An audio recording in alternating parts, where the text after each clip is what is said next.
അലിയാരുടെ ഓമന ബീവി, നബി തങ്ങളുടെ ഫാത്തിമ ബീവി, അൻപെഴും മെക്കയില്ലാവ് കണ്ട് തക്ബീർ വിളിക്കാനായി മണലോട് മണൽക്കാട്ടിൽ അത്തറിൻ കാറ്റു വന്നു. അലിയാരുടെ ഓമന ബീവി, നബി തങ്ങളുടെ ഫാത്തിമ ബീവി.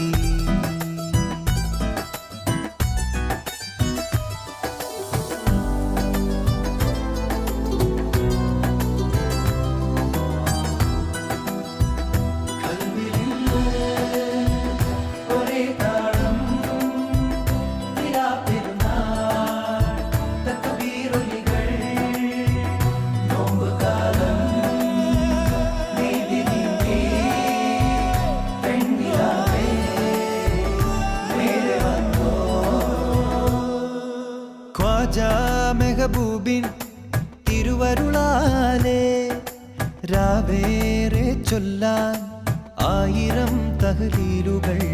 ദൂരെ പുണ്യമാസം